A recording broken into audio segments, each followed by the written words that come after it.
There's always a lot of very colorful things that have gone on in and around Bimini. There's a charm here that's second to none.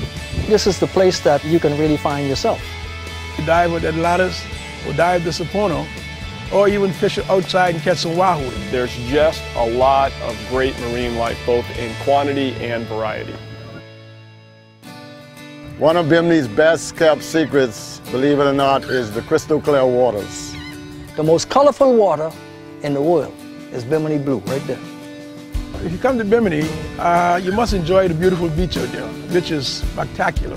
I mean, you got a whole land of the island that is very beautiful, and you can lay with the sun and enjoy it. The beaches is unbelievable, and the great Atlantic Ocean is right out there for you to see. And all the great men that we have had come to Bimini, none has left with bigger footprints than Ernest Hemingway. The island embraced Hemingway as he embraced the island. He got inspiration from catching these big fish off the coast of Bimini. For the last 75 years, all the prosperity we've been enjoying from big game fishing is due to Ernest Hemingway and his writings. And he'll live on forever.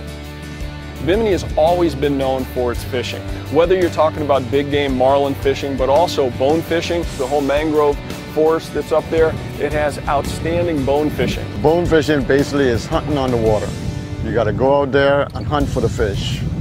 And they're very fast, and they hate man with a passion. So you have to trick them into getting the bite, you know. For its size, it's one of the strongest fish around. And the thrill of excitement of hooking up is unreal. So we was always big game fishing. We started that. The mangrove area up there is offering a lot of activities for folks and something new that they haven't done before. You need to take a trip in my boat to go through the Bonefish Creek where Dr. King wrote his last speech. The water is so pretty that you can't believe it. It feels so free out there. The air is so fresh. And it's like an Indiana Jones type adventure. You're going through a small creek and there's mangrove bushes on either side. And a lot of the folks who will take you on those trips explain how the mangroves act as a nursery for a lot of the fish life here. Big schools of eagle rays be out there. And that's a beautiful sight to go through them, and they just run in all directions. At certain times of the year, you see a lot of bird life in there. The tranquility out there is just second to none anywhere in the world. It makes you think you're in heaven. Bimini has some absolutely outstanding scuba diving. It's situation between the Gulf Stream just being a mile and a half offshore to the west and the mangroves and Bahama Bank off to the east.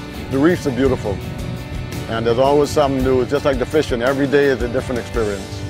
So you see the sharks, the stingrays, the eagle rays, bonefish. They're all out there. When it comes to fish life, very, very few places sort of can match up to what Bimini offers. You haven't seen Bimini, you know, until you see the Atlantis, dive into Atlantis, and offshore down at the Sapono, which is, I say, a very spectacular place. Has always been a metaphysical draw to the island. It's tied in with Atlantis. So there's also an area up in the mangroves called the Healing Hole. The Healing Hole is a hole in the back of the mangroves, but has fresh water coming from the bottom, and it's got a mixture of sulfur and lithium in it. And both of those are healing agents. The Healing Hole, that's one place you need to get. Ponce de Leon was actually looking for Bimini when he was in search of the Fountain of Youth, and there's an area on South Bimini that pinpoints the Fountain of Youth. You must come up and see the Bimini Boatyard, where I am at, to see the boat building. My boats are built out of all wood, and because of the way they're finished, they're a piece of art, and they come from all over to see them. I would say if there's one thing a person needs to do is see the Dolphin House.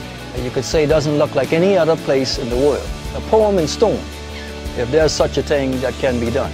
And I want to do it from using the local resources. This is a place that I've been working on for 18 years. The whole house is a museum. It's now become a tourist attraction, a Bimini landmark, and a must-see place when visiting Bimini.